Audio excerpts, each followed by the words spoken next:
jueves. Y ¿sí estoy bien?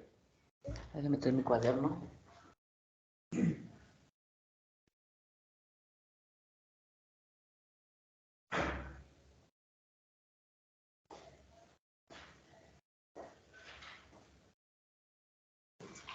De hecho, ahora que regresan ustedes el 9 de mayo, van a tener que hacer un reacomodo porque, por ejemplo, creo que ustedes estaban juntos los dos, no me acuerdo bien.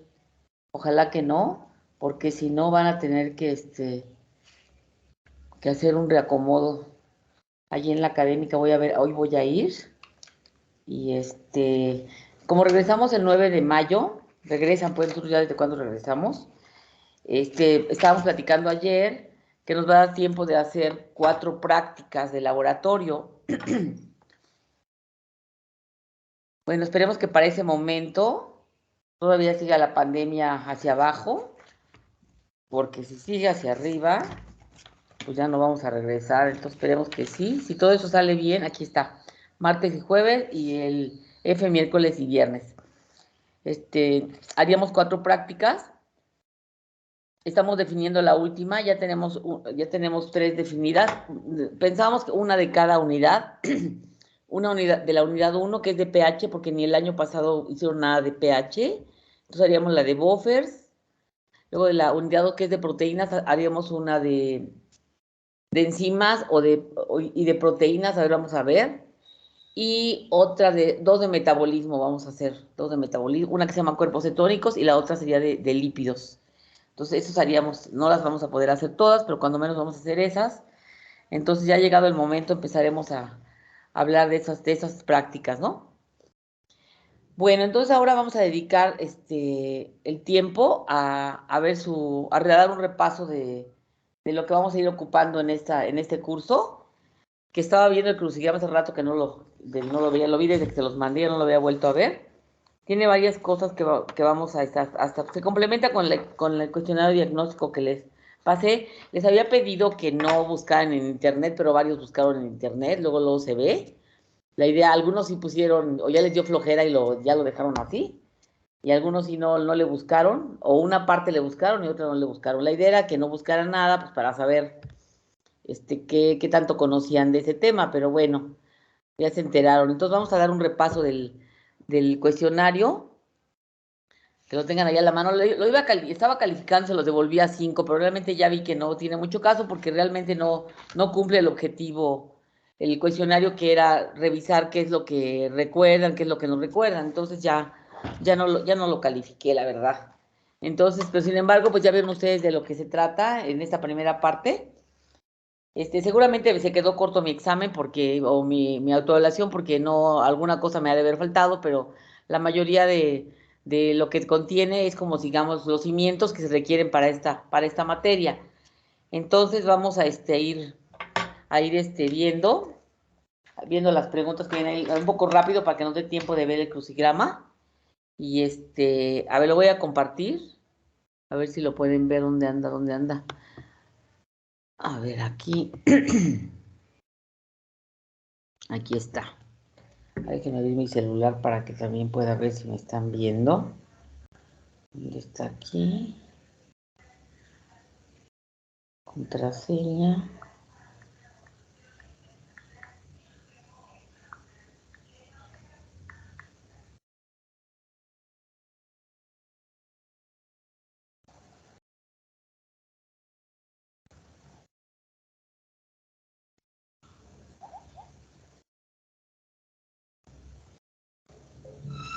Listo, ahí está. ¿Quieren que le aumente el tamaño? Así lo pueden ver. ¿Así lo pueden ver? ¿O le subo el tamaño? Sí se ve, profe. ¿Sí se ve? Sí Bueno. se ve. Entonces, a ver. Pues sí se ve, profesora. Correcto, gracias. Ya se me metió una página aquí que no. Uy, no sé cómo quitarla. A ver. Ya se quitó. Bueno, entonces, pero ya se metió otra aquí, espérenme. Ya. Entonces dice acá la primera, indicar el nombre y símbolo de los siguientes bioelementos. Esta pregunta de los bioelementos pues, es importante porque pues ustedes en esta área van a tener que estar pues trabajando con premezclas de minerales, entonces tienen que saber pues por qué tienen esa composición las premezclas, qué función tiene ahí cada uno de los bioelementos. Vi algunas respuestas y le pusieron una respuesta muy general, como por ejemplo a que el organismo funcione bien. No, hay que en este punto de esta materia vamos a tener que saber así como concretamente en qué proceso metabólico participa, ¿no?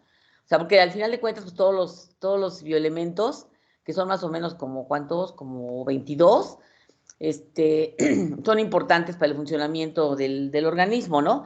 Pero sí tenemos que saber concretamente en qué funciona. Algunos de ellos, funcionan tienen más de un papel importante dentro del organismo. Por ejemplo, el fierro.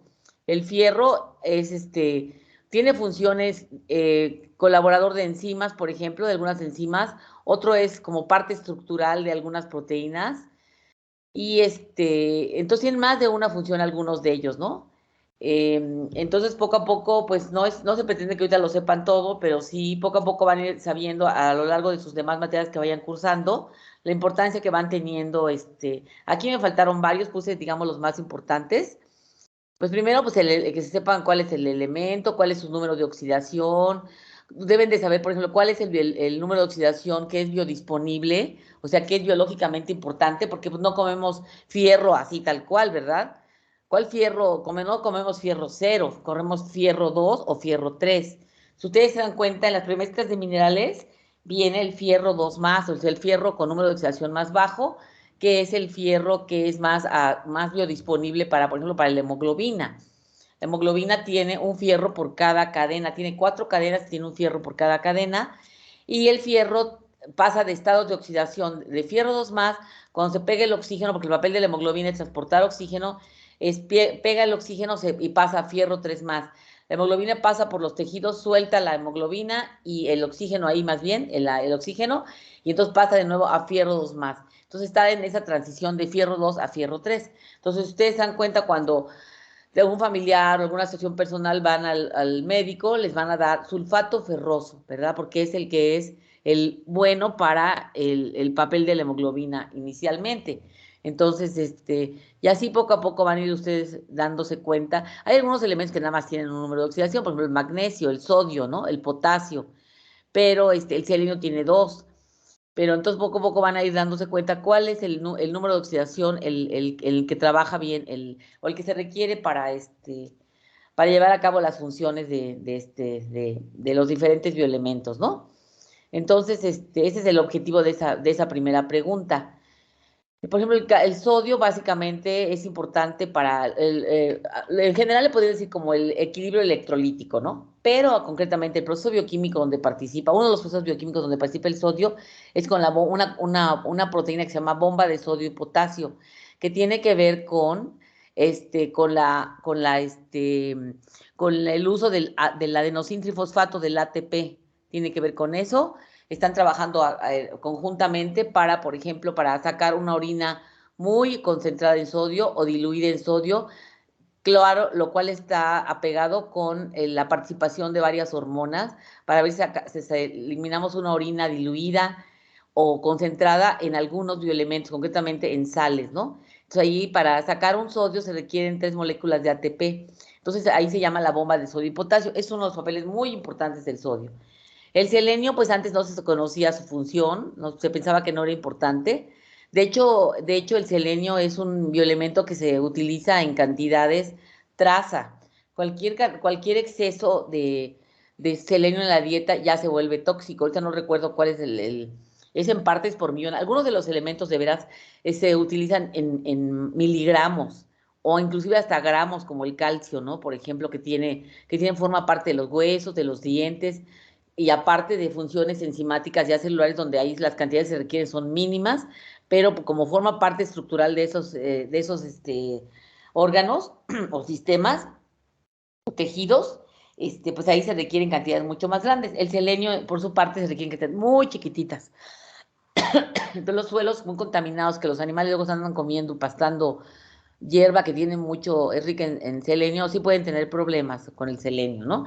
Pero el selenio es muy importante, de hecho es uno de los, digamos, tres barreras que tenemos para enfrentar todos los antioxidantes o los oxidantes, todos forma parte de los antioxidantes junto con la vitamina E, la vitamina C y el selenio, digamos, son de las tres barreras para enfrentar todos los radicales libres que se forman dentro del cuerpo o que consumimos con la dieta. Entonces el selenio cumple un papel muy importante que antes no se conocía. Después ya se vio que es un cofactor importante de un par de enzimas ahí que tienen que ver con el ataque o la destrucción de los radicales libres que van, por ejemplo, en las grasas muy quemadas o en algunas otras situaciones que ocurren, se producen los radicales libres, ¿no? Que hay diferentes. Bueno, entonces aquí viene, la siguiente pregunta básicamente se refería, pues, a hacer un repasito de lo que se refería a la célula. Ustedes van a llevar un curso de biología celular, no pretendemos, pues, llevar un curso, no nos da tiempo, pero sí necesitamos, como todos los procesos que vamos a ver se llevan a cabo dentro de los organelos celulares, y es importante que recordemos o veamos, vamos a dar unas dos clases para repasar cuáles son los principales organelos, de qué están hechos, o sea, cuáles son las principales biomoléculas que los contienen y también cuáles son las funciones que se llevan a cabo. Por ejemplo, el complejo de Golgi es un organelo muy importante porque ahí se acaban de hacer, digamos, de decorar las proteínas. Las proteínas se hacen en los ribosomas, digamos, pero tienen que pasar por el complejo de Golgi para llevar un proceso como, digamos, de maduración. Ahí algunas se les van a poner otro tipo de moléculas, por ejemplo, las glicoproteínas se les van a pegar azúcares o se les van a pegar lípidos o algunas situaciones van a terminar de hacerse, ¿no? Se les van a cortar algunas partes que no son necesarias. Esa es una de las funciones importantes del complejo de Golgi. Tiene otros por ahí que ya veremos, ¿no? En el caso de los lisosomas, un poco su palabra lo menciona, de lisis, es un organelo que acumula gran cantidad de enzimas y está encargado de destruir varias moléculas que ya no van a ser útiles, ¿no? Entonces, esa es una de sus funciones de los lisosomas. Tiene proteínas hidrolíticas, tiene proteasas, carbohidratasas, para los diferentes tipos de biomoléculas hay enzimas ahí para ayudar a la destrucción y ya llega un momento que algunas moléculas terminan su ciclo de vida, por decirlo así, ya está programado celularmente, entonces va a tener que haber un reciclado de biomoléculas, porque, por ejemplo, ahorita, en este momento tenemos unas moléculas en la sangre, si vamos al laboratorio que nos hagan un análisis, nos van a decir, tiene usted tanto de glucosa, ok, 80, 110, que es lo normal en el hombre, ¿no? En los animales, en rumiantes es más bajo. Entonces, pero si en la tarde vamos, o en la noche, o vamos a ver el siguiente día, vamos de nuevo a hacer otro análisis, nos van a decir que tenemos 80, 110 también. Ya se diferencia. Si es que estamos sanos. Sin embargo, las moléculas de glucosa que tenemos ayer y ahora que fuimos al laboratorio no son las mismas. Hay un reciclado, un cambio, las moléculas se van destruyendo, van surgiendo otras. De hecho, pues, en ustedes que son jóvenes, pues está habiendo un reciclado de células también. Entonces, ese es, digamos, un papel importante de los lisosomas. Destruyen, pero para dar paso a otras moléculas nuevas, ¿no? A ver aquí, ¿cuáles son los principales grupos o tipos de carbohidratos? A ver, por ahí varios la contestaron. A ver, ¿quién me ayuda con esa parte, con esa pregunta? Apúrense porque son un montón. A ver, por aquí, Guadalupe, Daniela. Ella no es la jefa de grupo. Guadalupe, Farrera Vázquez, Guadalupe es la jefa de grupo, ¿verdad? Pero Guadalupe Daniela no es. A ver, a ver, la compañera ya anda por ahí. ¿Qué pusiste? A ver, tú sí lo entregaste. ¿Dónde estás? Daniela Guadalupe. No te localizo. Así, Ramírez Vázquez. Tienes como de entregado. ¿Cómo contestaste esa? A ver quién le ayuda. Váyanlo preparando su cuestionario, ¿no? Los carbohidratos. Monosacáridos, disacáridos, oligosacáridos y polisacáridos. Ajá, a ver otra vez, monosacáridos, disacáridos, ¿qué más? oligosacáridos y polisacáridos. Exactamente, muy bien. Esos 4 grupos son los carbohidratos. Entonces, los carbohidratos son un tipo de biomoléculas. Todas las biomoléculas son muy importantes porque si no, no existieran. Ya evolutivamente se hubieran desaparecido, ¿no? Pero sí, los carbohidratos en especial para ustedes, los animales, todos son importantes. Los carbohidratos cumplen, todas las biomoléculas cumplen más de una función. Digamos, nutritivas es una de ellas, bueno, los carbohidratos, ¿verdad? Nutritivas. Y aparte tienen muchas funciones más que vamos a ver, otras 5 funciones son, algunos forman parte de los nucleótidos, como por ejemplo el ATP tiene ribosa, forman parte de algunas proteínas, de las lipoproteínas, aunque digamos, su función más importante es gruesa, es la de ser fuente de energía, tienen muchas funciones más, es más, fíjense, el Leninger, que es el libro que les mandé, yo no les pude mandar la versión última, pero si le mandé la del 2000, sí tiene un capítulo. Lenny ya murió hace tiempo, pero la gente que trabajaba con él ha estado editando el libro y este último tiene un capítulo que se llama de glicobiología, que pocos libros lo traen, precisamente un libro dedicado a todo lo que se refiere a carbohidratos, ¿no? Porque los carbohidratos están en las membranas, o sea, aparte de nuestra membrana plasmática, hay la pared celular también tiene un tipo de carbohidratos, pero la membrana plasmática además, bueno, la pared celular más en vegetales, pero además de nuestra membrana celular tenemos nosotros los animales y el hombre, otra capita afuera que se llama glicocálix, que está hecha de puros carbohidratos. Entonces ahí están los receptores sanguíneos, los receptores a hormonas, que son proteínas que tienen carbohidratos, son glicoproteínas. Entonces los carbohidratos no solamente son fuente de energía, sino que cumplen muchísimas funciones más, ¿no? Entonces, ahí dice, mencione 5 carbohidratos diferentes, pues a ver alguien que se acuerde de carbohidratos diferentes, ya dijimos uno hace un ratito, la glucosa, ¿qué otro? En las plantas, ¿cuál sería un carbohidrato importante? El almidón, ¿no? En nosotros su paralelo sería el glucógeno. ¿Cuál? La El de glucosa. la glucosa. El de la leche, ¿cómo se llama? Lactosa. La sacarosa. La lactosa, el de la leche, exactamente.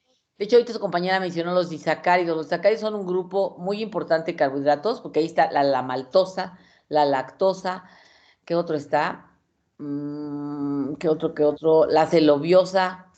Hay varios disacáridos, como 5 disacáridos muy importantes. Bueno, esos son disacáridos, pero hay en los oligosacáridos que entrarían los disacáridos. Los oligosacáridos son de 2 a 8 unidades. Entonces ahí entran de 3, de 5. Hay varios ahí también importantes, ¿no?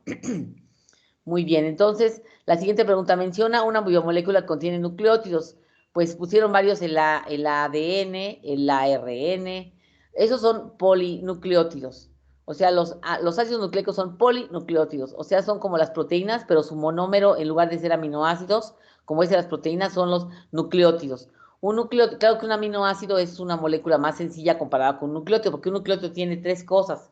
Tiene un azúcar, que puede ser ribosa o desoxirribosa, tiene una base nitrogenada, que hay varios tipos de bases, y un fosfato. Entonces tiene 3 cosas, es un poquito más complicado que un monómero de carbohidrato, de un carbohidrato o de una proteína, ¿verdad? Pero ahí entra el ATP, por ejemplo, el ATP es un nucleótido. Todos el ATP, el adenosindifosfato, el adesindifosfato, el NAD, que es otra molécula que vamos a ver mucho, el nicotín adenina-dinucleótido es otro nucleótido que es un cofactor enzimático muy importante. Entonces, hay varias moléculas que son nucleótidos, ¿no? Bueno, dice, explica qué es una proteína, indica 3 características, indica 3 características e indica varios ejemplos de ellas. A ver, ¿qué proteínas pusieron por ahí en su examen?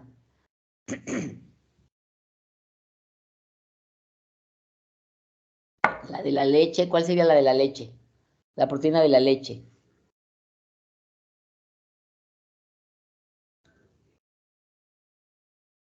¿O cuáles proteínas pusieron?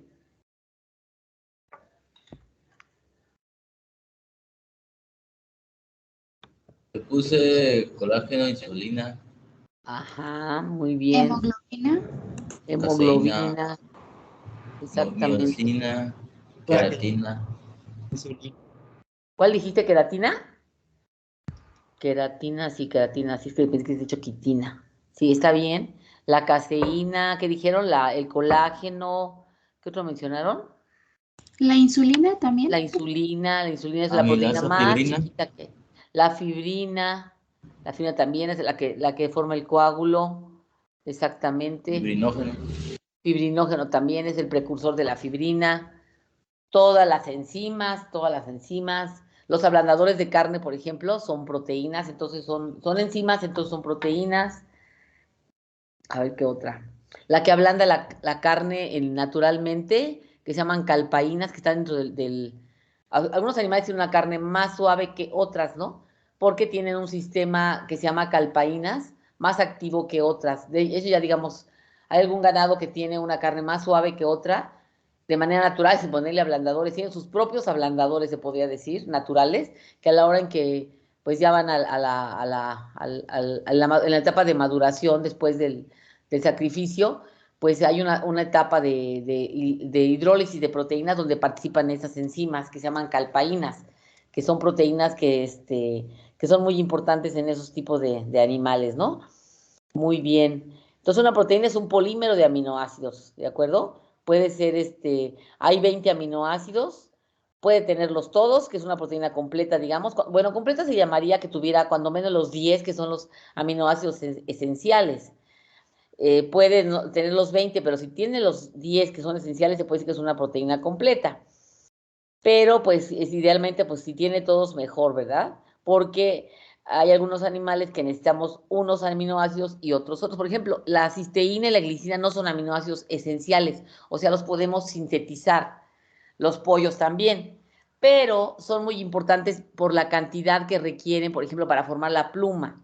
Son precursores para formar la pluma. Entonces, aunque los pueden formar, no los forman en la cantidad necesaria. Entonces, no son esenciales en el sentido bioquímico de que no se pueden formar, pero son importantes por la cantidad que se necesita.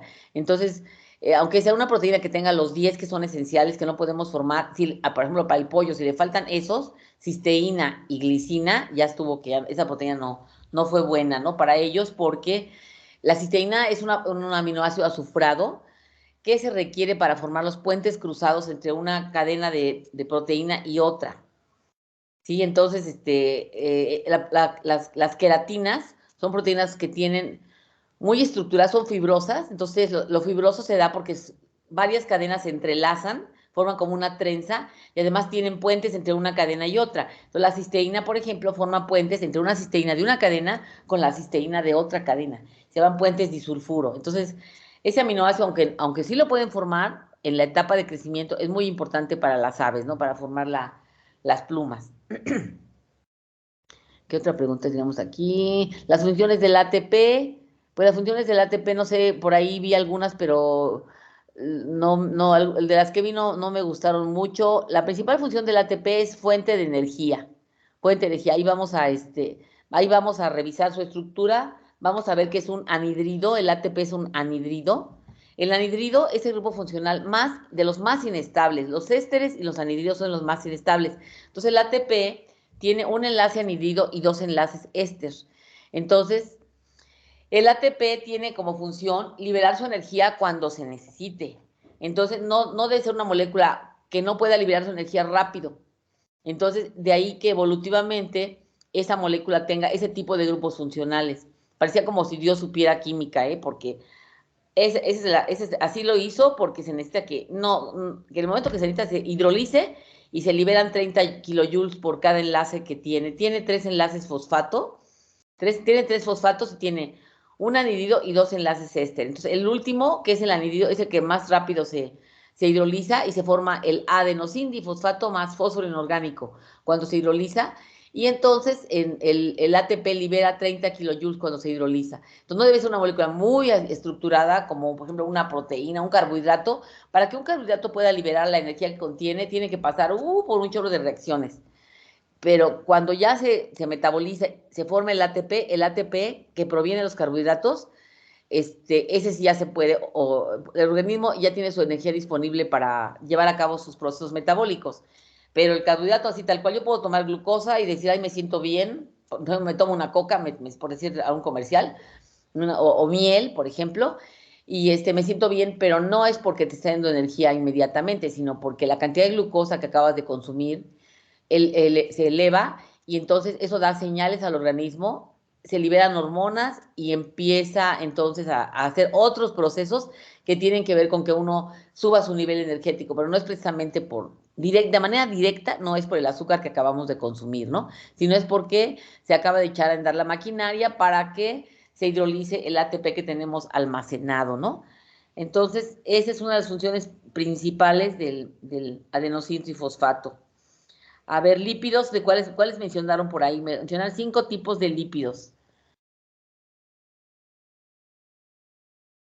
A ver, ¿cuáles pusieron por ahí? Los lípidos también es otra molécula como los carbohidratos, muy importante desde el punto de vista energético, pero tienen otras funciones también los lípidos, ¿eh? Que vamos a ver en su momento. Por ejemplo, la grasa, la manteca es un tipo de lípido, bueno, es un tipo de producto, pero tiene muchos lípidos la manteca, el cebo también, tiene muchos tipos de lípidos. Pero bioquímicamente, ¿cuál es, compañero? Encontré eicosanoides. Eicosanoides, muy importante ese grupo. Ahorita no me acuerdo cuántos grupos son los ácidos grasos, es un grupo muy importante. Triglicéridos. ¿Los cuales dijiste? Triglicéridos. Exactamente, el grupo que tiene en su mayoría la grasa, el sebo y la manteca. Es la mayoría, pero no nada más tiene esos. El que tú dijiste, los eicosanoides, es un grupo muy importante porque de ahí derivan las prostaglandinas, donde las prostaglandinas, ustedes saben que tienen funciones también muy importantes, por ejemplo, en la inflamación. Son precursores, son hormonas, muchos de ellos son hormonas. Entonces ahí está, en ese grupo están los eicosanoides. Están los esteroles, donde está el colesterol y las hormonas de la reproducción. Y me falta uno. Los fosfolípidos es otro grupo muy importante. ¿Cuál? Alguno que se me olvide. ¿Cuál ibas a decir?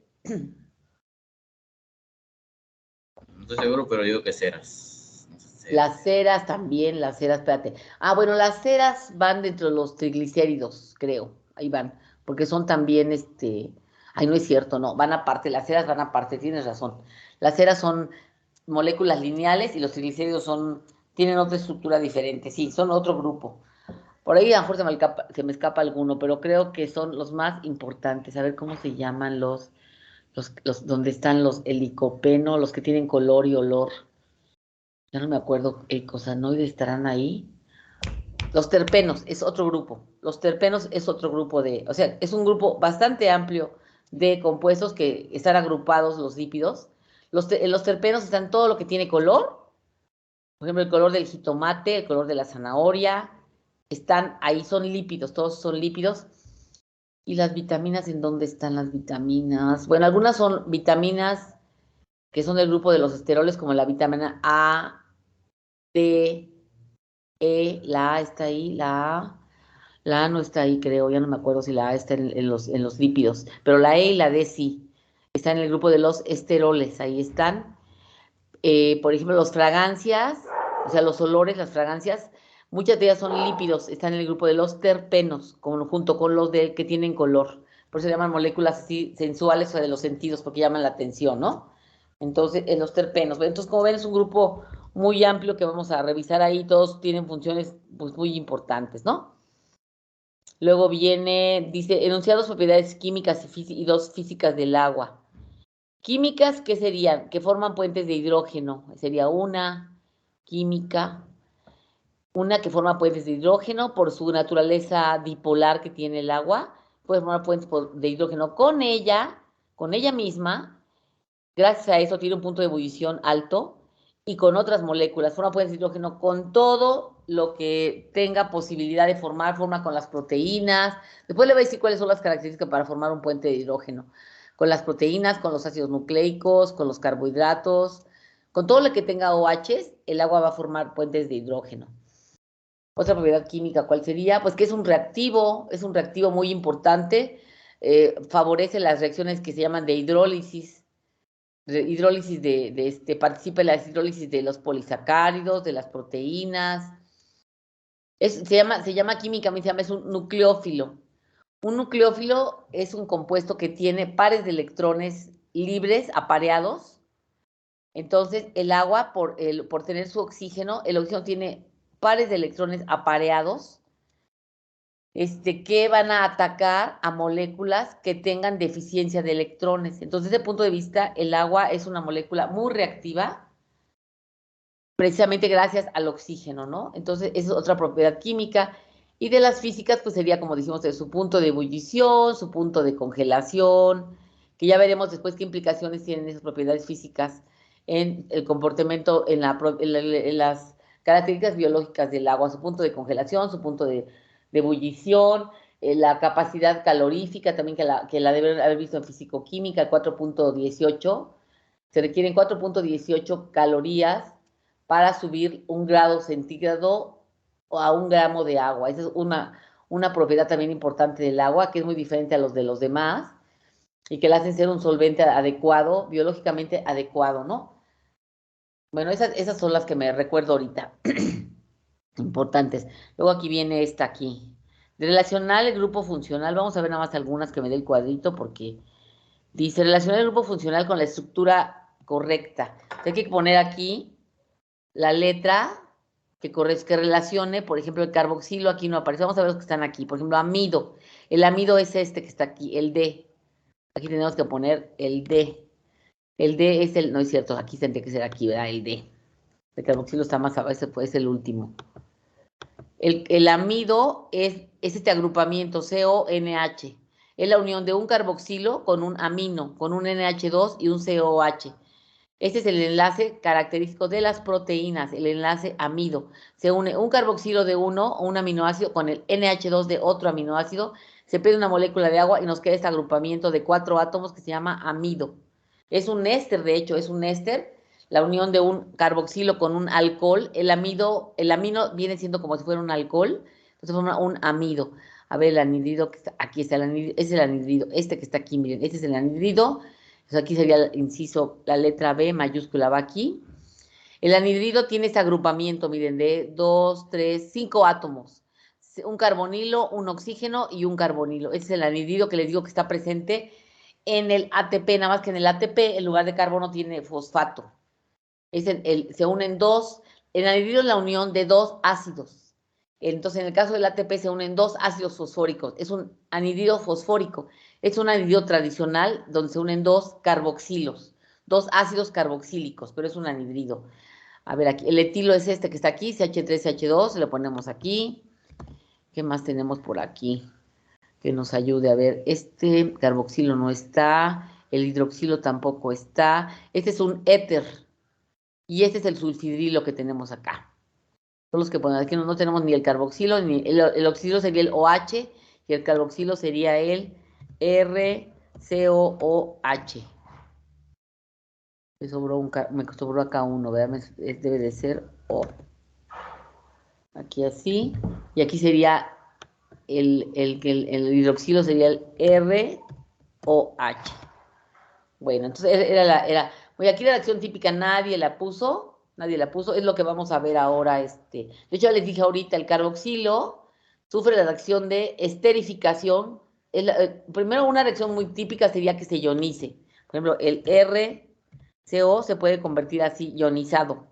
Estaría así. Eso es una reacción típica de los carboxilos. Se va a perder su protón. De hecho, a pH de 7, el carboxilo predomina de esa manera, no con el H pegado. Esa es la forma en la que predomina a pH de 7, el carboxilo. Es lo que vamos a ver en la unidad 1, ¿no? Entonces, ahí es lo que se trataba que pusieran aquí, es lo que vamos a ver en esta unidad. Eso les faltó a la mayoría, eso sí ya no lo investigaron.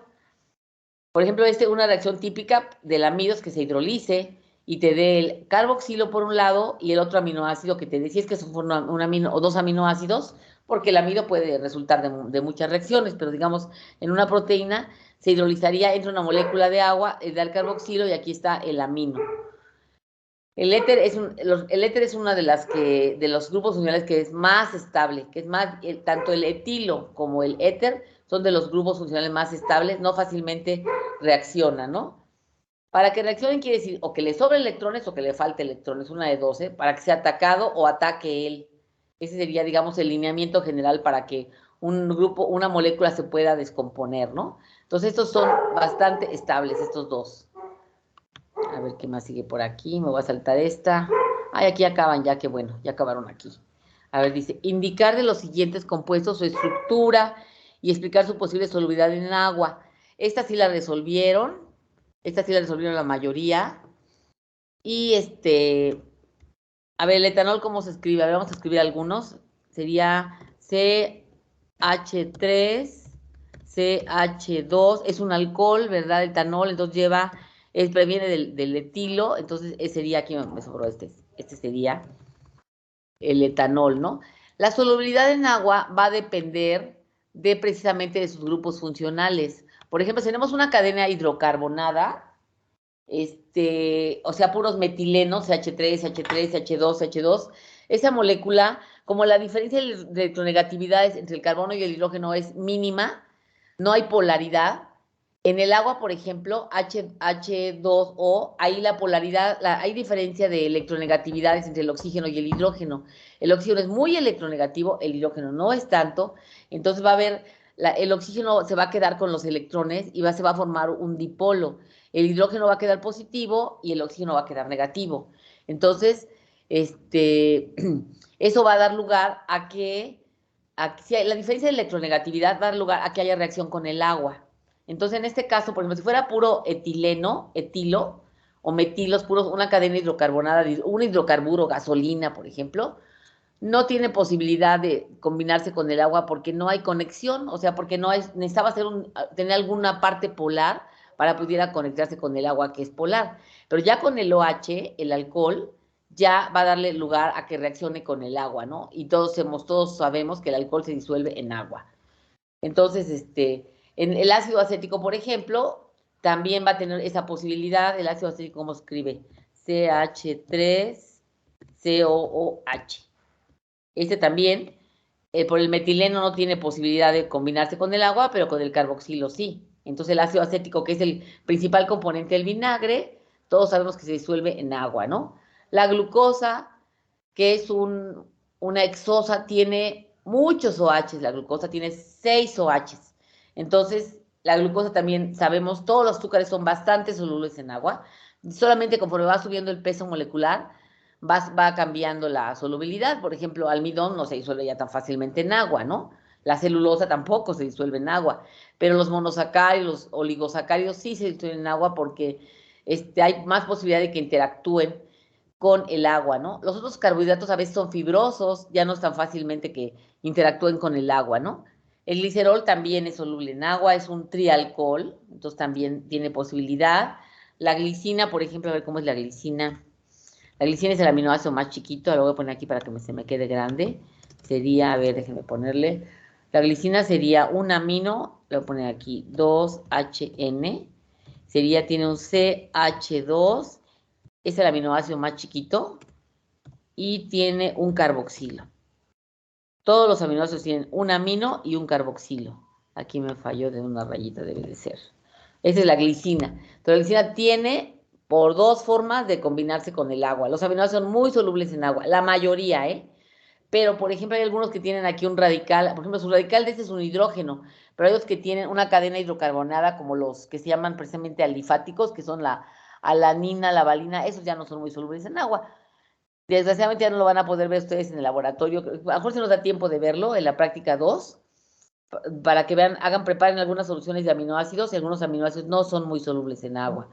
Pero los que son así como la glicina, sí son solubles en agua, porque no tienen posibilidad todos tienen un amino y un carboxilo, pero ese grupo R que está aquí es el que va a variar la solubilidad, va a hacer que varíe la solubilidad. Entonces, si es un grupo aromático, por ejemplo, la fenilalanina, el triptófano, en lugar de un hidrógeno tienen un benceno, o tienen un grupo más grande aromático, eso ya no les permite ser solubles en agua, ¿no? Entonces, así por el estilo. La glicina, el ácido esteárico es un lípido. El esteárico, ¿cuántos tiene? Es un ácido graso. El esteárico tiene, ¿cuántos tiene? A ver, ¿cuántos tiene el esteárico? A ver, el láurico tiene 12, mirístico 14. Ya no me acuerdo cuántos tiene el esteárico. A ver, investiguen ahí en internet cuántos carbonos tiene el esteárico. Es el palmítico, tiene 16, El esteárico 18, ya no me acuerdo. A ver, niños, vean cuántos tiene el esteárico. A ver, esteárico. Esteárico. Ya se me olvidó. Esteárico. 18 carbonos. 18, bueno, ok. Entonces, palmítico 16, esteárico 18. Gracias. Muy bien. Entonces, el esteárico es un ácido, aunque todos los ácidos grasos tienen un carboxilo y esa parte sería polar, pero la otra cadena, la otra parte de la molécula le gana porque es una gran... Los ácidos grasos son, digamos, de 8 metilos para arriba. Entonces, ya de ahí ya va disminuyendo su solubilidad conforme va aumentando su número de grupos metilo.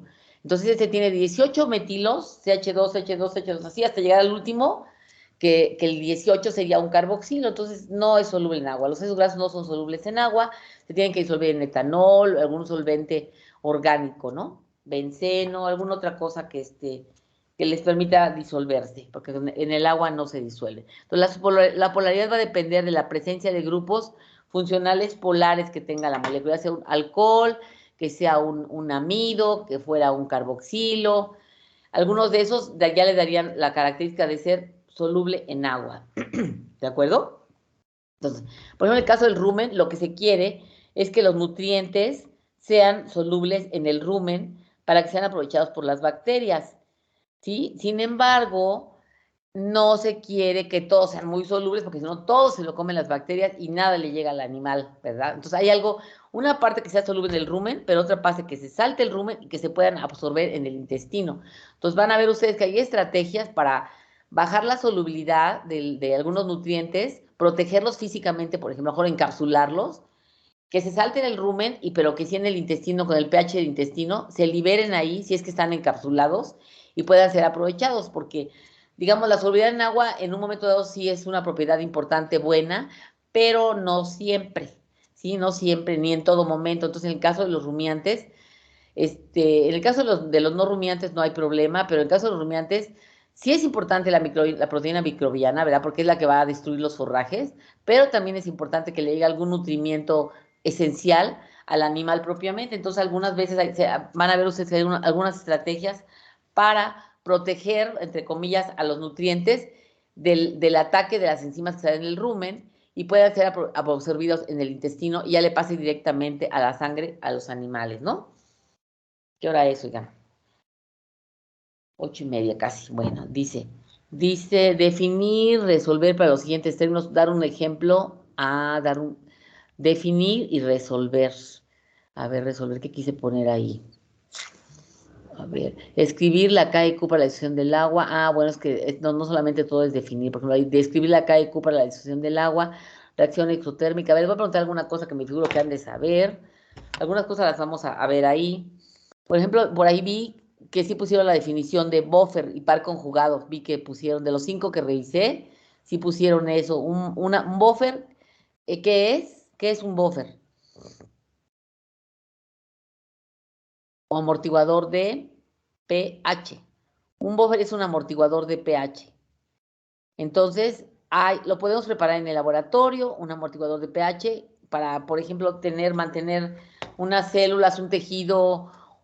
Por ejemplo, en los diluidores de semen tienen varios amortiguadores, porque se requiere pues que la integridad de los espermatozoides sea viable o les permitan viabilidad durante un buen rato, ¿no? Entonces, si ustedes analizan un dilutor de semen, van a ver que tiene varios amortiguadores. Si ya después de que veamos el tema de amortiguadores van a decir, ay, pues ahí le falta uno, porque un amortiguador tiene que tener un par conjugado. Por ejemplo, tiene que tener, por decirles, un par conjugado sería acético, acetato, o sea, el ácido y su sal. Por ejemplo, cítrico y citrato. Tiene que tener los dos, es un par conjugado. Por ejemplo, en nuestro caso, en el cuerpo tenemos un fosfato, tenemos el buffer, tenemos 4 amortiguadores, si no mal recuerdo, 4. Es el buffer de fosfatos, el buffer de carbonatos, no sé si son 3 nada más. El buffer de carbonatos, el buffer de fosfatos y el buffer de proteínas. Esos 3 son los 3 amortiguadores que tenemos dentro del cuerpo. Todos esos tienen que tener un par conjugado. Por ejemplo, el bicarbonato es ácido carbónico bicarbonato de sodio. Entonces van a ver que, por ejemplo, en los productos que se venden comercialmente dicen el bicarbonato para, nada más dicen así, bicarbonato para, ¿cómo le llaman? ¿Cómo lo venden? ¿Cómo lo venden? Para prevenir, por ejemplo, la acidosis, no, ¿cómo lo venden? ¿Cómo le ponen el comercial ellos? Pero nada más te ponen el bicarbonato. Pero el bicarbonato es solamente una parte del amortiguador, se requiere el ácido carbónico. Lo que ocurre es que dentro del cuerpo pueden poner todo el amortiguador como bicarbonato y ya dentro del cuerpo una parte de ese bicarbonato se va a convertir en ácido carbónico. Entonces puedes poner en el dilutor de semen, puedes poner a lo mejor nada más citrato, pero ya dentro, ya propiamente con el semen, ahí puede estar, o con el metabolismo puede formarse la otra parte del amortiguador de pH. O sea, puedes poner, de hecho en el laboratorio podemos preparar el amortiguador a partir de uno de los componentes, por ejemplo, ácido, y yo luego en el laboratorio le puedo poner un poco de álcali y formo el acetato de sodio, por ejemplo, el acetato que sería un amortiguador acético, acetato, porque deben de estar los dos. Entonces ustedes van a ver en las premisas que dice bicarbonato, pero ese va a tener una función amortiguadora. Ya dentro del organismo del animal se va a formar la otra parte que hace falta, porque es necesario, uno va a amortiguar los OH y otro va a amortiguar los H+. Entonces requiere que estén los dos. Lo ideal es que se pongan en la misma cantidad, pero no siempre están en la misma cantidad. Ya vamos a ver ahora en los cálculos que no es así. ¿Se acuerdan de la entalpía? ¿Qué cosa es? La entalpía, ¿qué diferencia entre entalpía y energía libre? No sé por qué lo puse en mayúsculas ahí, ¿eh? Yo no me acuerdo en qué estaba pensando en ese momento. A ver, ¿qué diferencia entre entalpía y energía libre?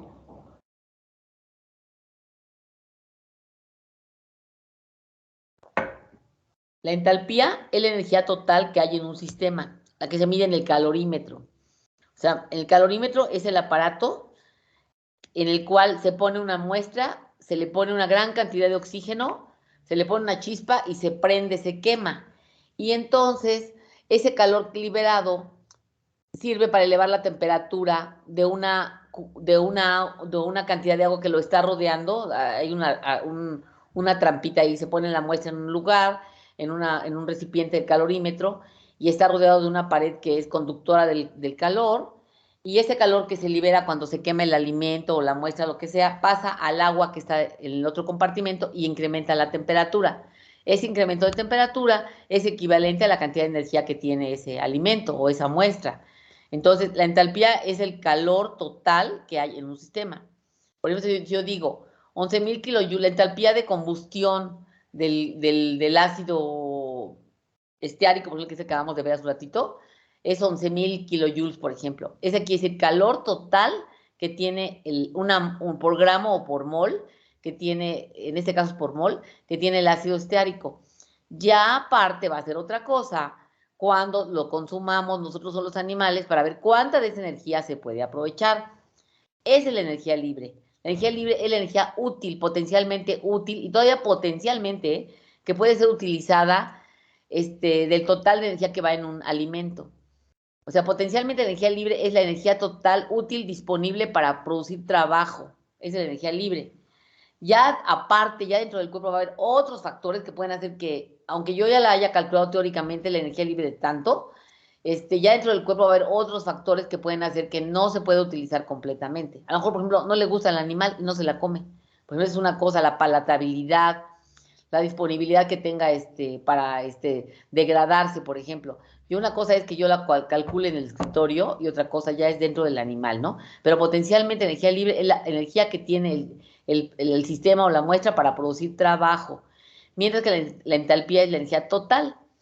Alguna, por ejemplo, la gasolina tiene una entalpía muy alta, pero la energía libre, pues no tiene ningún valor para los seres vivos la gasolina como una fuente de energía, ¿no? La celulosa igual puede tener una entalpía muy alta, pero potencialmente la energía disponible, aunque en el escritorio la calcule que es alta, la verdad es que si no hay las enzimas para degradar a la celulosa, ahí se queda, ¿verdad? Se pasa en las heces y se pierde, ¿no? Pero potencialmente la energía libre es la energía útil para producir trabajo. Entonces, muchos términos que están aquí, los vamos a estar revisando en la unidad 1. Debieron de haberlos visto en fisicoquímica. Por ejemplo, en reacción endergónica, ¿qué cosa es? ¿Qué es una endergónica? ¿Qué diferencia entre endergónica y exotérmica? No, exotérmica no, endergónica, espérenme la otra, ¿cuál es? Endotérmica. Endergónica y endotérmica, ¿qué diferencia hay?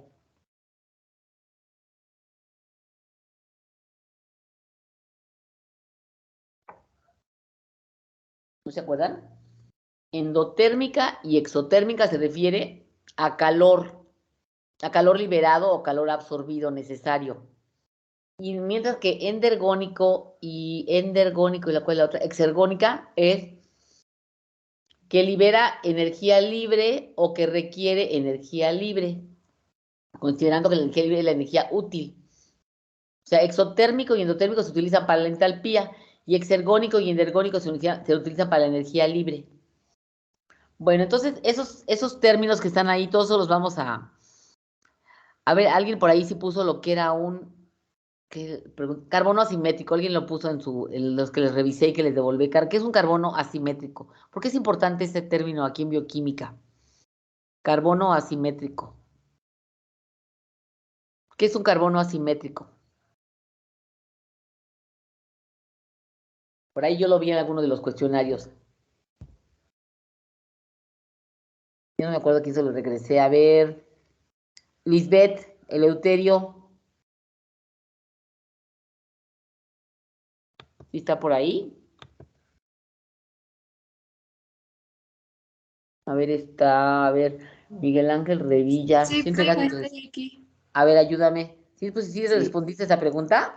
sí, le puse que que tenía 4 sustituyentes diferentes, pero ya. Exactamente, así es. Así es, así como lo puso compañía. ¿Y por qué será importante esa parte del carbono asimétrico? Entonces, un carbono asimétrico, esta que tiene los 4 sustituyentes diferentes, A, B, C y D. Metilo, etilo, un SH, un OH, ¿no? 4 sustituyentes diferentes. Eso es muy importante en bioquímica, lo vamos a ver, porque las moléculas, las enzimas, por ejemplo, las enzimas concretamente, son capaces de diferenciar un carbono asimétrico de algo que no es un carbono asimétrico. Y a veces su función, su actividad depende de que reconozcan una molécula de otra. Por ejemplo, hagan de cuenta, por decirles algo, hay un isómero, sería la D-glucosa y la L-glucosa, que se llaman. Esos son isómeros, son estereoisómeros. Entonces, el azúcar que es útil para formar el almidón o el glucógeno es la D-glucosa. O sea, a la hora en que se forma el almidón o el glucógeno, las enzimas tienen que diferenciar. Si les dan gato por liebre, la L-glucosa la tienen que ir discriminando. Esa no sirve. Debe de ser la D-glucosa. Los aminoácidos deben de ser L en lugar de D, esa diferencia de los carbohidratos. Entonces, al momento que se forman las proteínas, los aminos que van tomando son L, que se llaman de la serie L, que tiene el grupo amino del lado izquierdo, si no mal recuerdo. Mientras que los otros, no son utilizados para las proteínas de origen animal, ¿no? Las bacterias sí usan los D, vamos a encontrar ahí los D, pero nosotros somos L. Entonces, eso del carbono asimétrico precisamente está relacionado con eso de L y D. Son isómeros que tienen una distribución en el espacio específica y que es la que es viable con las biomoléculas que van a sintetizarse o que van a utilizarse, ¿no? Bueno, ahí le voy a dejar esta parte porque pues lo vamos a estar viendo, ¿no? Entonces es necesario que ustedes vayan repasando esto que era de termodinámica para que vayamos avanzando más rápido porque si no se pueden ir quedando atorados ahí, ¿no? Por ejemplo, que es la constante de equilibrio, algunas cosas que se refieren a fisicoquímica, váyanle dando una repasadita o que son de química para que no se atoren mucho, ¿no? Bueno, entonces le voy a cerrar aquí y vamos a ver, déjenme si tengo abierto el otro. El de crucigrama. Este crucigrama es muy viejito. De hecho, los primeros que salieron, estos los hicieron en la Facultad de Medicina de la UNAM. La maestra hace mucho tiempo que los hizo, pero a ver, déjenme ver si está aquí, ¿dónde anda? Ya no me acuerdo dónde lo puse. A ver, aquí. Este no es. O no lo bajé, creo que no lo abrí. A ver. Porque era en Word, ya no me acuerdo si era en Word o era imagen. Espérenme tantito. Aquí está. Materiales, unidad 0. Crucigrama este. Se llama, tiene muchos para fisicoquímica, no es cierto, tiene muchos para bioquímica, más bien que para fisicoquímica, ¿eh? Pero este, aunque es viejito, no lo había visto. Y está muy bien. A ver, vamos a ver. Aquí está. Hijo, por esto las preguntas. Ah, bueno, aquí tengo no tengo las preguntas. A ver cómo le hago, espérenme tantito. ¿Cómo le hago para aumentarle aquí? A ver, aquí así. Ahí está. Aquí está para aumentarle. Voy a tener que ir viendo de una por una. A ver. Aquí. Aquí, ahora sí ya.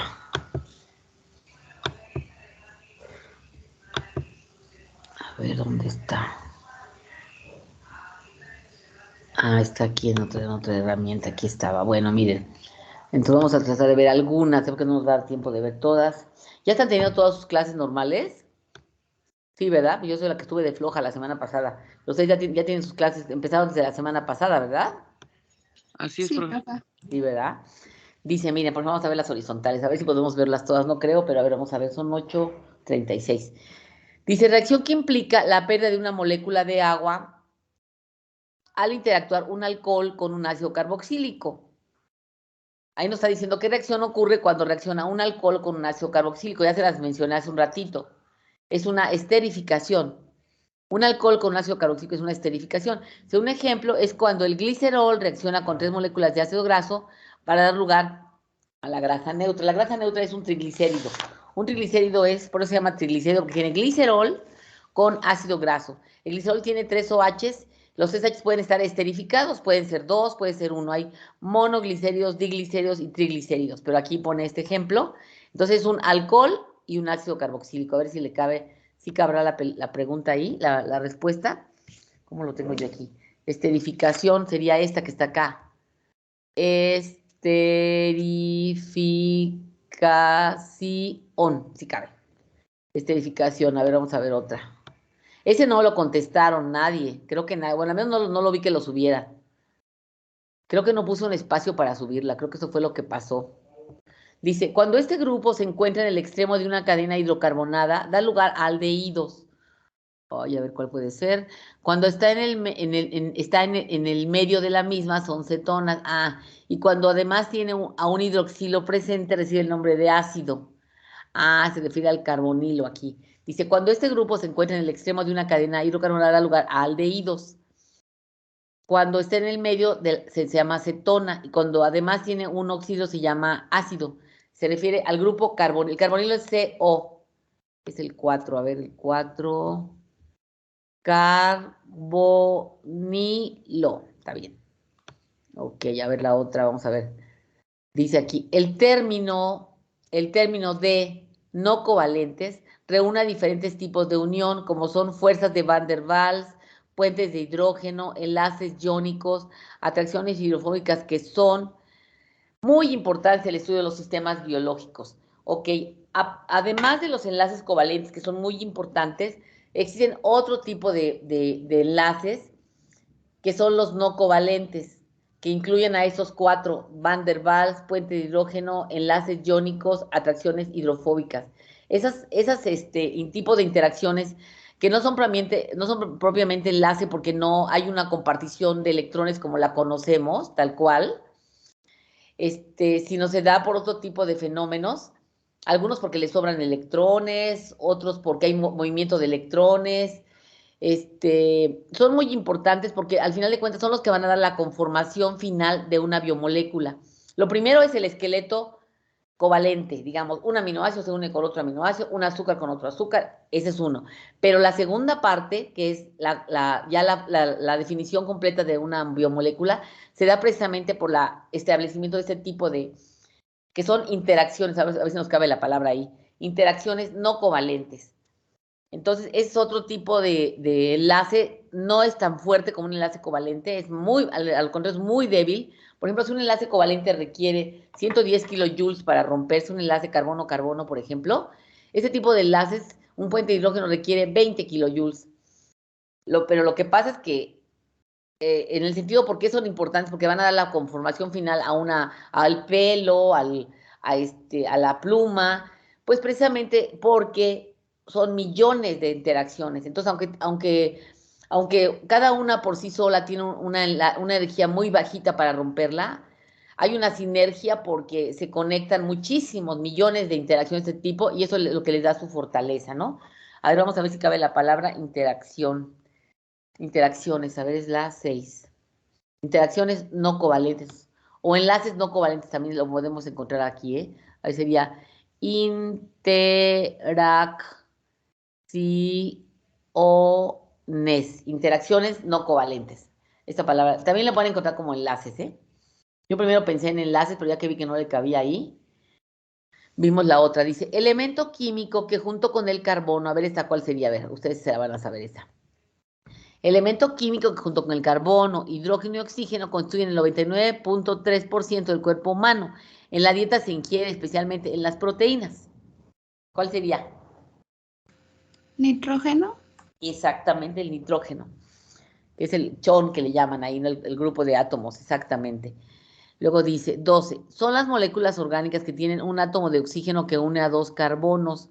Como ejemplos en bioquímica se tienen los di o polisacáridos que son el producto de la unión de dos o más moléculas de carbohidratos. A ver cuál será aquí. Son las moléculas orgánicas. ¿Azúcares serán? ¿Azúcares? A ver, vamos a ver. ¿Azúcares o qué será? ¿Cuál le ponen aquí? Carbonilo, nitrógeno, no le ponen así. ¿Cómo se llama? A ver, ¿es la qué? Es la 8, ¿verdad? Dice, son las moléculas orgánicas, a ver, es la 12, a ver, vamos a ver cuál le puede caber. Son las moléculas que tienen un átomo de oxígeno y une a dos de carbono, como ejemplo química se tienen los ¿cuál será? Son las moléculas orgánicas que tienen un átomo de oxígeno y que une a dos de carbono. Es el éter, es el éter. No, es el éter, aquí vamos a ver el 12. 12, ¿dónde está el 12? Aquí, a ver. Éteres, a ver, déjame ver. Sí, esa es, éteres. Si el éter es COC, son las moléculas. Es que los azúcares, a la hora en que se combina una glucosa con otro azúcar, se forma un enlace, aunque en bioquímica se llama de otra manera, pero aquí le llamaron éteres. Dice, son las moléculas orgánicas que tienen un átomo de oxígeno que une a dos de carbono. Por ejemplo, una glucosa se une, un carbono de una con su oxígeno, porque es un OH. No, esta pregunta no me parece muy bien. Sí, físicamente digamos que sería como un éter, pero bioquímicamente se llama acetal, se llama acetal, que es un éter particular, porque tienes carbono, tienes el agrupamiento carbono, oxígeno, carbono, pero no se forma así como tal, como los éteres, pero sí es un éter un poquito disfrazado, está bien. Luego dice, a ver, ¿qué dice aquí? Se define como la emisión espontánea de partículas alfa, beta o gamma que proviene de la desintegración de un determinado núcleo. Esta puede ser natural o artificial. Los compuestos que tienen isótomos de elementos con esta característica se emplean en investigación como marcadores, ya que a través de su rastreo se puede seguir una ruta metabólica. La unidad básica es el curio y es la cantidad de actividad que equivale a la que ya hay en un gramo de radio. Pues, ¿cuál puede ser Radioactividad. Radioactividad? A ver si le cabe esa. La 13 horizontal, radioactividad. Es una bien grande, ¿verdad? Radioactividad, ¿dónde anda? Aquí, no. ¿Dónde anda? Aquí está, ¿verdad? Radioactividad. No me cupo. A ver cuál ponen aquí, déjame ver la esta. Sí cabe, lo puse mal. Es que le ponen no radioactividad, sino radia. Radia. Ándale, le ponen radioactividad, exactamente. Le ponen radioactividad, correcto. Entonces, a ver, vamos a ver. ¿En cuál íbamos? ¿Qué hora es? 8:44. Dice la 15 horizontal, a ver qué dice la 15 horizontal. Se encuentran colocados en los diferentes niveles de energía definidos por su distancia a partir del núcleo y son retenidos cerca de este por fuerzas de atracción electrostáticas. Son los electrones. A ver, vamos a ver otra. Son todas las moléculas que debido a su polaridad, ya sean iónicas o polares, sin carga, se mezclan con el agua, ya sea formando soluciones formales o bien suspensiones o dispersiones coloidales cuando son moléculas de alto peso molecular, como algunas proteínas o almidones. Ahí cuál puede ser, Son todas las moléculas que debido a su polaridad, ya sean iónicas o polares, sin carga, se mezclan con el agua. ¿Cuál puede ser así? Son todas las moléculas que debido a su polaridad, ya Las sean hidrofílicas, iónicas. profesora. ¿Hidrofílicas? A ver, hidrofílicas. Sí. A ver, sí, esa es. Hidrofílicas, exactamente. Son todas moléculas que debido a su polaridad, ya sean iónicas, se mezclan con el agua. Está bien. Las moléculas que presentan una simetría óptica son imágenes especulares y por lo tanto son superponibles. El término que deriva, ay, aquí salió otra palabra, que deriva de, no sé si, que en griego significa mano. Las moléculas que presentan una simetría, ¿qué será? Quirales, a ver, vamos a ver si es una palabra quirales. Ahí se refiere a que tienen carbonos asimétricos, se llaman moléculas quirales o asimétricas. A ver aquí cuál cabe. Quirales, son moléculas quirales, aquí sería la respuesta. Quirales o asimétricas, ¿eh? Este es otro término. Un carbono asimétrico o un carbono quiral, se puede decir. Son las moléculas en las que una parte de ella es polar con carga y la otra es apolar. Por lo tanto, una porción de ella es hidrofílica. Son que anfipáticas, una polar y una no polar. O sea que la molécula tenga, por ejemplo, el ácido acético. El grupo carboxilo es polar y la otra parte es alifática. Entonces serían, ¿cómo se llaman? Anfipáticas, o sea, que tienen de los dos, a ver si se acabe. Esas características le permiten formar películas monomoleculares, A ver, la 21, ¿qué es? Yo digo que es anfipático, a ver, ¿cómo le ponen aquí? Sí, anfipáticas. Son anfipáticas, las que tienen una parte polar y una parte no polar.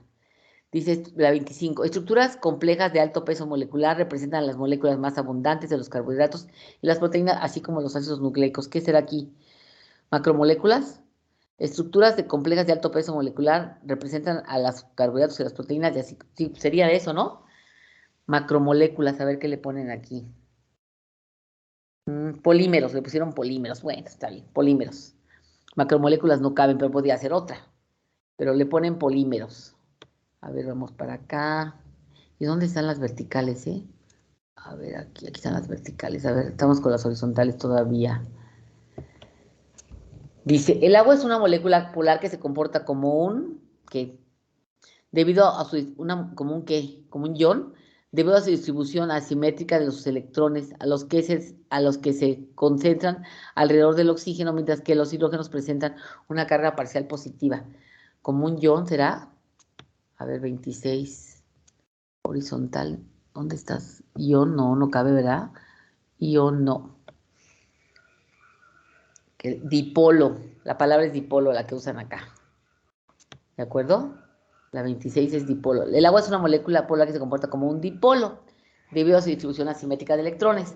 Dice la 27. Así se nombra en bioquímica a la unión éter cuando se reúnen dos o más moléculas de carbohidratos para formar, es lo que les decía hace un ratito. Dice, así se nombra en bioquímica a la unión éter. En bioquímica es lo que les decía, que en bioquímica no se llama éter, sino se llama acetal. A ver si cabeza, ¿eh? Así se nombra en bioquímica la unión éter cuando se reúnen dos o más moléculas de carbohidrato para formar estructuras más complejas. Ocurre la liberación de un hidrógeno de uno de los participantes y del otro un hidroxilo, lo que da lugar a una molécula de agua. Había que es acetal. A ver, vamos a ver si es acetal en la 27. Acetal 27, ¿dónde está la 27? Aquí, híjole, no me cabe esta, no es esta. Entonces sería Glucosídica. hemiacetal, ¿cuál dijiste? 27. Glucosídico le pusieron. Le pusieron, estaba pensando sí, es la glucosídica. Yo estaba pensando en la otra, en bioquímica. No, pero es que lo que estoy pensando es en química. Hemiacetal es un grupo funcional, está mejor glucosídico. Ellos se refieren aquí a glucosídico. Ok, está bien. Luego acá, me voy a saltar otras, ¿eh? A ver, tipo de isomería que presenta el ácido fumárico, que tiene una configuración cis, y el ácido maleico, que es trans. ¿Cómo se llama esa?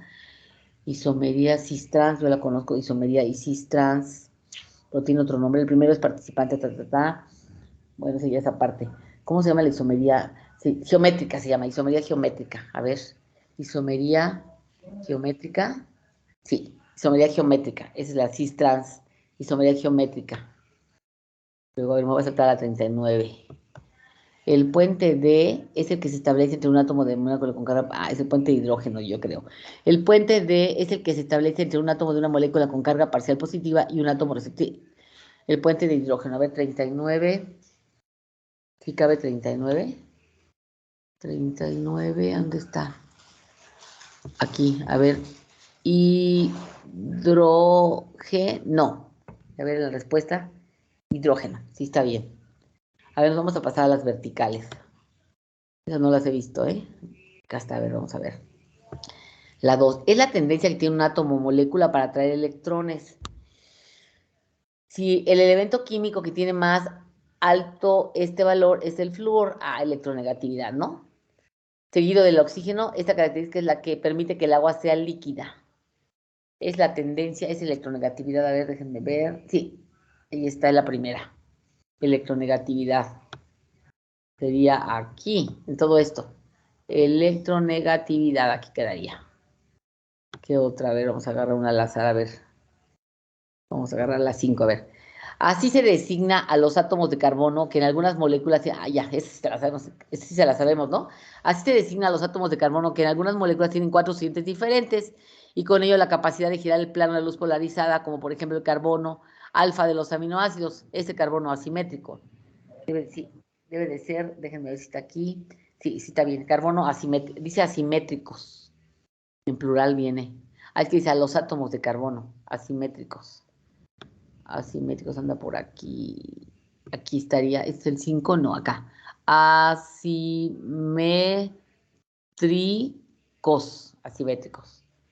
A ver, vamos a agarrar otra impar, a ver la 13. No, ese ya estamos con los horizontales, más para abajo. A ver, la 11. A ver. Son ácidos orgánicos constituidos por una cadena hidrocarbonada con la presencia. Está muy fácil esta, a ver. Son ácidos orgánicos constituidos por una cadena hidrocarbonada con la presencia de un grupo hidroxilo unido a un carbonilo. A ver, a ver. El enlace entre el átomo. A ver, aquí ya no lo entendí. Son ácidos orgánicos constituidos por una cadena hidrocarbonada con la presencia de un grupo hidroxilo unido a un carbonilo. Pues es un ácido graso. El enlace, un oxidrilo con un carbonilo es un ácido carboxílico. El enlace entre el átomo de oxígeno y el del hidrógeno es extremadamente polar, ya que al ponerse en agua se ionizan. Pues debe de ser ácido graso. A ver cómo le llaman aquí. Ácido graso. Ácido graso, ¿dónde está la 11? La 11 vertical. ¿Dónde anda la 11 vertical? En antiómero no. Sí, no la encuentro. A ver, vamos a ver a dónde está. La 11, es la 11 vertical, ¿verdad? Yo digo que es ácido graso. A ver. 11 vertical, ¿a dónde anda? Aquí está, esta es. La 11 vertical. Le llamaron carboxílicos. Le llamaron carboxílicos. Yo hubiera llamado ácido graso. Le llaman ácidos carboxílicos. Pero a ver, la 11 vertical. ¿Con qué otra cosa que me dio la idea que era, dijo? Pues sí, no dice que es largo. Algunos de ellos son consistentes de las grasas, ácidos carboxílicos. Bueno, está bien. 11. Es que puede haber varias respuestas, pero ahí lo que va a dar lugar a la respuesta correcta es el espacio, ¿no? Déjenme, antes de que se me vayan ahí, déjenme bajar la lista, porque ahora sí voy a pasar lista. Descargar lista de asistencia. ¿Llegaron cuántos? Ahora no me puso aquí cuántos. 21, 22, 21 más 5. ¿Cuántos son? 26, 27, 28, 29, 30. Son 40 y algo, faltaron muchos.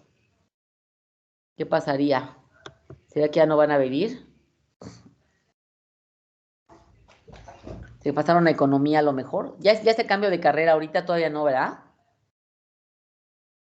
Todavía no se cambio de carrera, ¿verdad? Todavía no hay nada de eso. A ver, vamos a ver otra última. A ver, ¿cuál quieren que veamos? A ver. ¿Una par, una impar? ¿Cuál? A ver, díganme, ¿cuál número? 14, 17, 18, 19, 22, de las que están ahí, ¿cuál vemos? Díganme un número.